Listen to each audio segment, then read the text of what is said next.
আজকে আমি একটা সত্য কথা বলতে চাই, সত্যি মন থেকে বলছি, আল্লাহর কসম করে। আমি কখনো এভাবে বলবো কখনো চিন্তাও করি নাই, কিন্তু এখন বলতে আমি সত্যি আমাকে কেউ বাধ্য করে না, আমি আমার মন থেকে বলতেছি।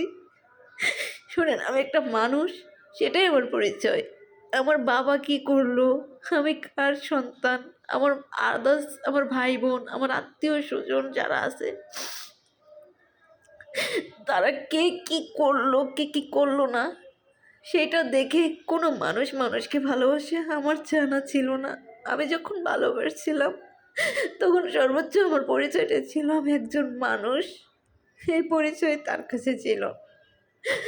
যখন আস্তে আস্তে সম্পর্কটা গভীর হয়, একে অপরকে চিনে জানে, একে অপরের পরিচয় নেই, তারপর বোঝা যায় আসলে কে কীরকম। তো একটা কথা হচ্ছে কি, কোনো মানুষকে ছোট করে কোনো মানুষ কোনো দিন বড় হয়েছে আমি আমি আমি দেখি নাই। কোনো মানুষ বড় হয়েছে এটা আমি দেখি নাই। কোনো মানুষকে ছোট করে কোনো মানুষ বড় হইতে পারে আমার জানাও নাই। বিশ্বাস করেন, আজকে আমি সবচেয়ে বেশি কষ্ট পেয়েছি এই ভেবে যে আমার মানুষের পরিচয়ের বাইরেও একটা পরিচয় আমার থাকা উচিত ছিল, সেটা আমার বাবার পরিচয় বা আমার চোদ্দ গোষ্ঠীর। আসলে যেই ব্যক্তি আমার এই ভালোবাসার আগে পরে চিন্তা করে না, তারা ভালোবাসার পরে যে যদি চিন্তা করে যে এর পজিশন ভালো, পজিশনের প্রেমে যদি কখনো কোনো মানুষ পড়ে, সেই মানুষটাই কি সত্যিকারের লুবি হয় না? লুবি কি ওই মানুষটা হয় যে পজিশনের প্রেমে পড়ে না, যে একটা ব্যক্তিত্বর প্রেমে পড়ে, যে একজন মানুষকে ভালোবাসে, ভালোবাসার মূল্য বোঝে। সেই ব্যক্তি যদি কখনো বলে, মানে কি বলবো, আমার কোনো ভাষা নাই, আমার শুধু কষ্ট হচ্ছে, এই ভেবে শুধু কষ্ট হচ্ছে যে একটা মানুষ যখন ভালোবাসছে তখন অন্ধের মতো, আর সংসার লাইফ আসার পরে পজিশন খোঁজে।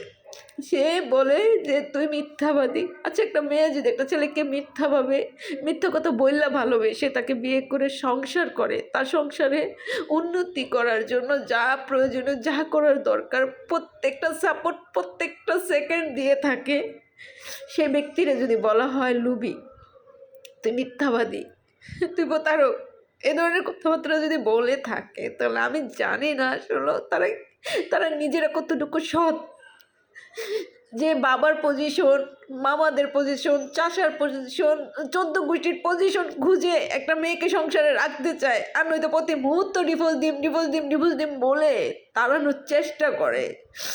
হয় সে মানে আমার মনে হয় সে মানে যখন রিলেশন করছে তখন জানে সে কোটিপতির মেয়ে, বিয়ের পরে জানে সে ফকিন্নির মেয়ে, এর লিগে তারা রাখবে না। তাহলে সেই মানুষটাই তো লোভী আমার মতে, সেই তো লোভ, তার তো লোভ, সে তো ওই বাবার, মামার, চাচা, খালুর পজিশনের লোভে পড়ছে।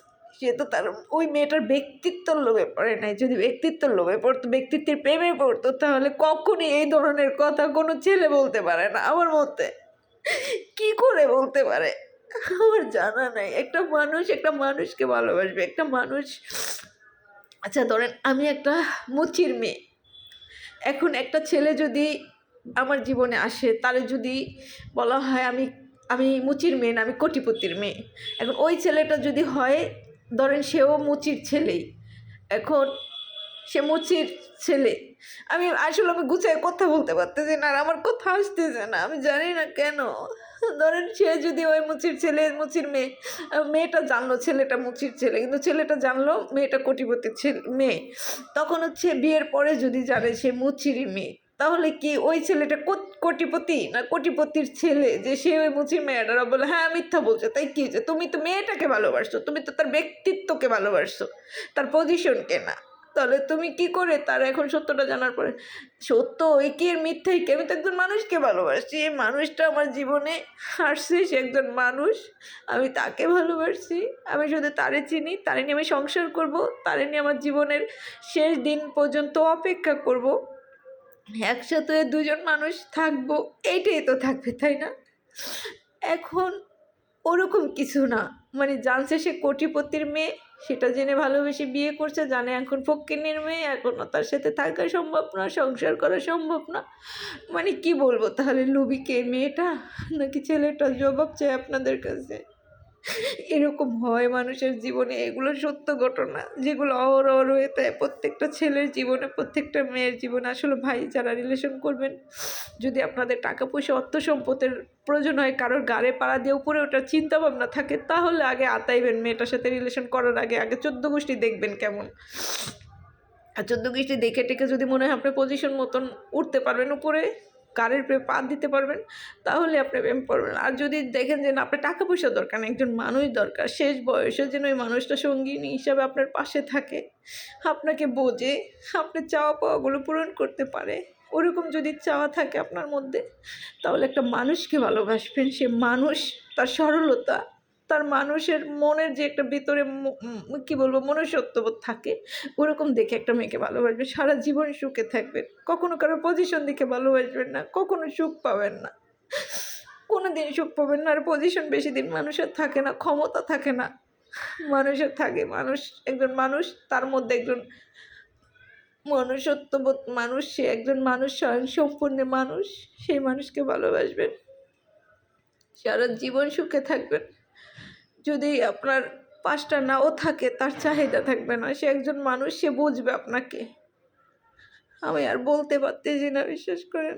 আমি খুব কষ্ট পেয়েছি। হয়তো আপনারা বলতে পারেন এই কথাগুলো হয়তো আমি কেন বললাম। বিশ্বাস করেন, আমার আশেপাশে অনেকের হয় যে সহ্য করতে পারি না, যেটা সহ্য হয় না।